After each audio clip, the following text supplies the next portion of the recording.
আজকে চলে এলাম জিদ্দার দ্বিতীয় সং ভোর বলে যে সংটা এসছে, সেই সংটা রিলিজ হয়েছে, সেই সংটা রিয়াকশন করবো। ভোর সংটা এক কথায়, এই সংটা হচ্ছে sad song. Shantanu Moitra music দিয়েছে, শান্তনু মৈত্র লিরিক্স লিখেছে বারিশ, আর গানটা গেয়েছে হচ্ছে অদ্রিজ ঘোষ। গানটা গেয়েছে মানে দুর্দান্ত একটা গান।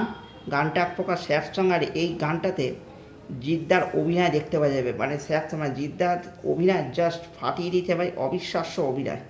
মানে তার মুখে ছাপে, মুখের যে এক্সপ্রেশান, মানে বলার নেই। মানে মানে যা অভিনয়ের মাত্রা জাস্ট ছাপিয়ে গেছে।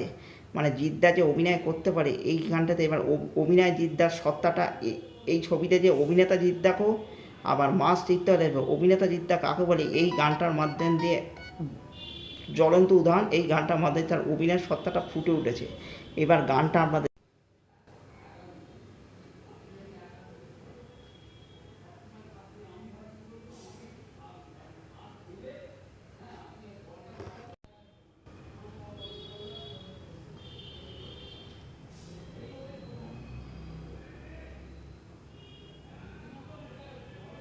ছেলের দেহটা সেদিন তোলার সময় খুব ভারী লাগলো। মনে হলো এ ভাড়াটা পারবো না বইতে। তাই আমাদের স্বপ্নের স্বাধীনতা থেকে আমরাও নিজেদের স্বাধীন করে নিলাম। এই স্বাধীনতার স্বপ্নটি মাস্টারটা আমাদের দেখিয়েছিলেন।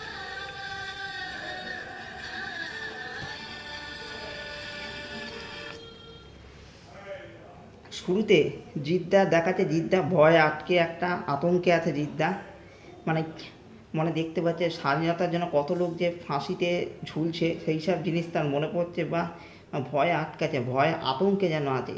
তার যে মুখের যে এক্সপ্রেশনটা যেটা দেখা যাচ্ছিলো ভাই, অবিশ্বাস্য। মানে এই যে এই যে মুখের এক্সপ্রেশনের জায়গাটা, যে দেখুন কী এক্সপ্রেশন, ভয়ে আটকাছে। মানে দুর্দান্ত অভিনয়ের ছাপ, তার মুখে চোখে সেই অভিনয়ের ছাপটা লক্ষ্য করা যাচ্ছে। দেখুন সেই অভিনয়ের ছাপটা।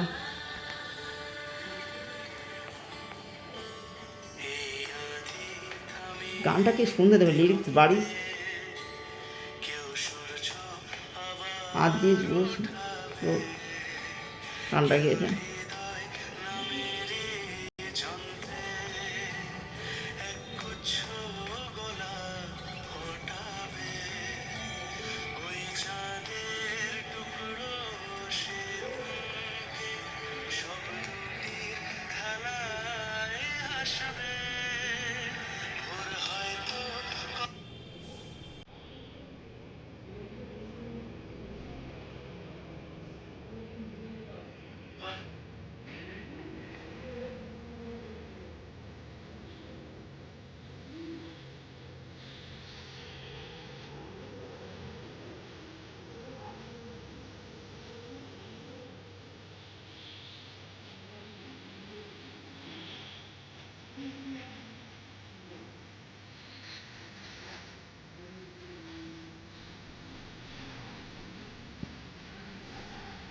গানটা কি সুন্দর, অবিশ্বাস্য, শুনতে খুব দুর্দান্ত লাগছে।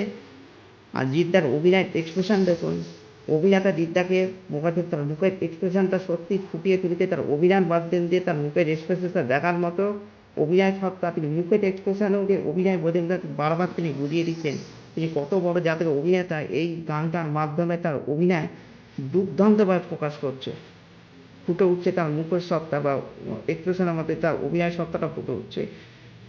আর গানের মিউজিকটা শান্তির মধ্যে জাস্ট ফাটিয়ে দিয়েছে ভাই, অবিশ্বাস্য করে দিতে ভাই, দুর্দান্ত ব্যাপার নাই।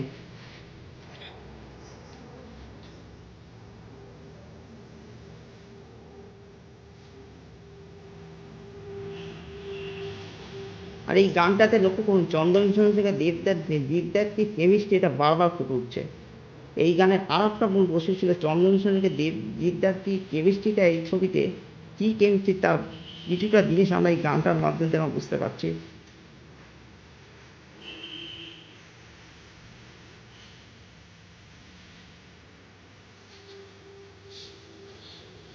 এই গানটার মাধ্যমে আমরা বুঝতে পারি জিদ্দা তার পূর্বের কিছু কথা মনে করছে, তার পূর্বের কিছু স্মৃতি, পূর্বের কিছু জিনিস মানে স্বাধীনতার জন্য তিনি কী কী করেছেন সেইগুলো দিয়ে কী করে দিলেন সেই ব্যাপার স্যাপার অর্থাৎ চন্দন সেনের সঙ্গে তার কী সম্পর্ক তো সেই পুরনো স্মৃতিগুলো তার মনে পড়ছে, নিজেদের মধ্যে কী ভালো সম্পর্ক বন্ধুত্বের সঙ্গে সেই স্মৃতিগুলো তার মানে তিনি মনে করার চেষ্টা করতেন।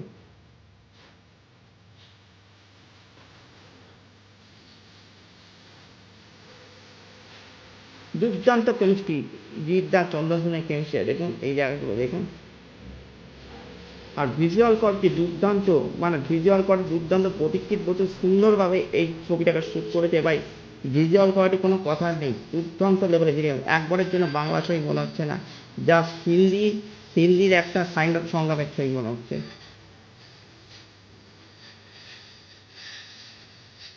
একদম।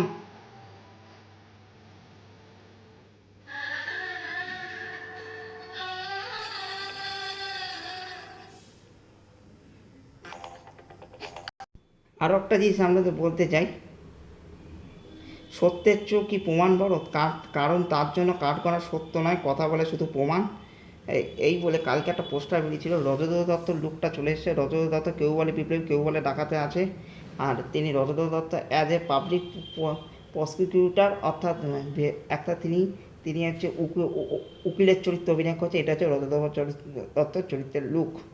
মানে এটা দেখা যাচ্ছে উনি একটা আদালত কক্ষে আছে, সেইখানকার একটা পোস্টার। রজত দত্তের লুকটা ভালো। আর এই গানটা যেটা বেজে ভোর গানটা এক কথায় জাস্ট অসাধারণ। আর এই গানটার শেষে মানে যে জানলার একটা কক্ষে জিদ্দা বসে আছে, আর একটা কক্ষে লোকনাথ দে বলে অভিনেতা, যে মাস্টার তার চরিত্রে অভিনয় করছে, তাকেও লক্ষ্য করা গেল। তিনজনকে এই গানে দেখা গেলো, মানে হচ্ছে জিদ্দা, চন্দন সেন আর লোকনাথ দে। আর জিদ্দার পর আবার চন্দন সেনকে অনেকটা এই গানটার মধ্যে দেখা গেলো। জিদ্দা চন্দন সেনের কেমিস্ট্রিটাকে কিছুটা আবাস আমরা এই গানটার মাধ্যমে, এদের দুজনের বন্ধুত্বের কি ভালো সম্পর্ক ছিল সেটা আমরা এই গানটার মাধ্যম দিয়ে সুন্দরভাবে দেখতে পাবো। আর জিদ্দার অভিনয় এক্সপ্রেশন জাস্ট ফাটিয়ে, শুরু থেকে যে ভয়ে তিনি আটকে আছে, মানে এই যে দেশের জন্য যারা স্বাধীনতায় প্রাণ দিচ্ছিল, যাদেরকে ফাঁসিতে ঝোলানো হচ্ছে, সেই কথা তার মনে পড়ছে, বা বিভিন্ন তার পুরনো স্মৃতি, অর্থাৎ চন্দন সেনের সঙ্গে তার পুরনো স্মৃতিগুলো যেগুলো মনে পড়ছে ভাই, দুর্দান্ত। আর তার অভিনয় সত্ত্বেও দুর্দান্ত, তার মুখের এক্সপ্রেশনে তার বারবার ফুটে উঠছে, কিচ্ছু বলার নেই। আর গানের শুরুতে যে সুন্দর ব্যাকগ্রাউন্ডে যে স্বাধীনতার জন্য যে কথাগুলো, ডায়লগগুলো ফার্স্টে শোনা যাচ্ছে, শুনে সেগুলো ভাই গাটা শিউরে উঠছিল ভাই, সেইগুলো দুর্দান্ত ব্যাপার স্যাপার ছিল। আর ভোর গানটাকে যেভাবে ক্যামেরায় শট নেওয়া হয়েছে, যেভাবে ভিজুয়াল কোয়ালিটি করা আছে ভাই, এটা বাংলা ছবি না, মনে হচ্ছে হিন্দির একটা সাইন্ডার সঙ্গমের ছবি মনে হচ্ছিল। ভোর সংটা এক কথায় জাস্ট শান্তনু মৈত্র জাস্ট ফাটিয়ে দিয়েছে। শান্তনু মৈত্র কী লেভেলের কম্পোজার, সে বেঁথে বেঁথে কাজ করেন। এই গানটা তিনি সুরকার ছাড়া এই গানটার আবহাওয়া সঙ্গীত শান্তনু মৈত্র, এই ছবিটা বেঁথে বেঁথে কাজ করেন, সময় নিয়ে কাজ করার পর তারপর তিনি যে কোয়ালিটি তিনি বের করে নিয়ে আসেন, কিছু বলার নেই, জাস্ট ছিটকে যাই আপনার। আর ভোর সংটা জাস্ট ফাটাফাটি দারুণ হয়েছে। এইগুলো ভোর সং নিয়ে রিয়াকশান নিয়ে মূল কথা আর মূল বক্তব্য।